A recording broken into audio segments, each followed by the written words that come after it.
kombinasi pupuk organik dari kotoran hewan yang tepat.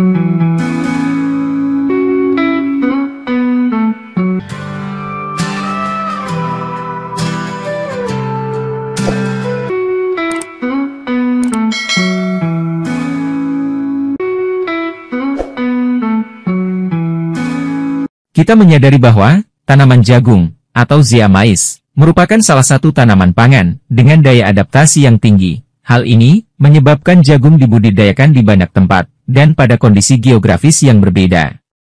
Kebutuhan masyarakat terhadap komoditas tanaman jagung terus mengalami peningkatan, yaitu meningkatnya permintaan pasar baik lokal maupun internasional, utamanya untuk memenuhi kebutuhan pangan dan pakan. Selain untuk pangan dan pakan, jagung juga telah banyak digunakan sebagai bahan baku, misalnya dalam industri makanan, makanan ringan, minuman, kimia, kosmetika dan farmasi, serta energi sebagai biofuel. Perbedaan kondisi lingkungan telah menyebabkan produksi tanaman jagung dapat berbeda antara daerah satu dengan yang lain. Di mana, salah satu hal yang mempengaruhi pertumbuhan dan produksi tanaman jagung ini adalah perbedaan sifat fisik tanah. Mengingat pada dasarnya, produksi tanaman jagung merupakan fungsi dari faktor internal, sifat genetik tanaman, dan faktor eksternal, seperti manajemen pengelolaan tanaman, sifat tanah dan iklim. Sifat fisika tanah memberikan pengaruh terhadap pertumbuhan jagung, di antaranya adalah pertumbuhan dan sebaran akar tanaman. Tingkat kepadatan tanah, porositas, aerasi tanah dan faktor fisik tanah lainnya yang tidak tepat, akan mempengaruhi pertumbuhan dan perkembangan tanaman jagung. Hal ini bisa menyebabkan terganggunya pertumbuhan akar, baik secara ukuran, besaran, maupun luasan sebaran, yang selanjutnya akan mempengaruhi kemampuan akar untuk mendapatkan dan menyerap unsur hara penting, seperti N, P, K, dan Ca. Kepadatan tanah merupakan salah satu kendala fisik bagi pertumbuhan akar. Pengaruh pemadatan tanah mengganggu diameter akar, sebagian besar terjadi pada lapisan hadpan dalam tanah. Mengingat tanah yang padat, hadpan, akar biasanya tumbuh lebih tebal, laju pemanjangan akar akan melambat, dan pertumbuhan dihentikan sama sekali jika tanahnya terlalu kuat.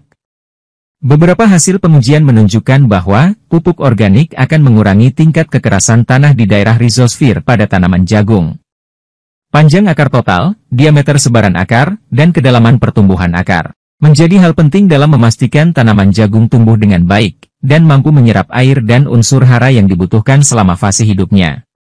Sepanjang fase pertumbuhan tanaman, khususnya tanaman jagung, semua unsur hara akan ditranslokasikan ke semua jaringan tumbuhan, termasuk ke tongkol tanaman jagung serta mendukung perkembangan dan pematangan biji jagung.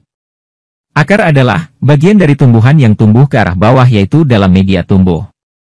Akar merupakan organ vegetatif utama yang memasok air, mineral, nutrisi dan bahan-bahan yang penting untuk pertumbuhan dan perkembangan tanaman. Kemampuan akar tanaman terhadap daya serap unsur hara dapat dilihat melalui pengukuran proliferasi akar, panjang akar, berat segar akar dan berat kering akar.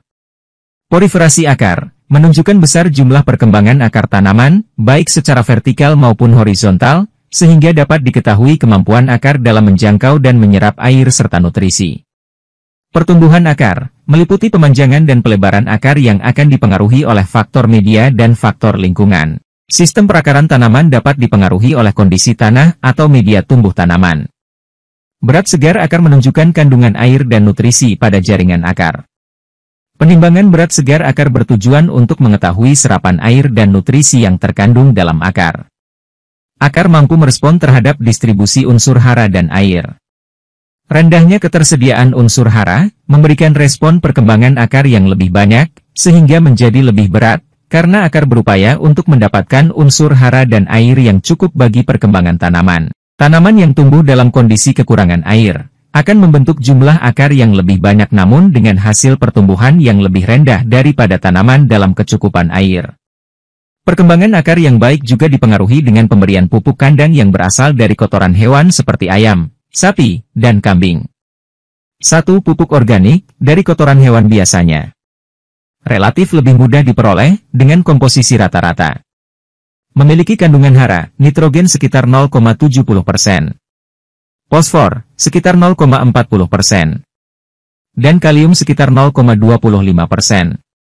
2. Dosis pupuk kandang, baik ayam, sapi dan kambing.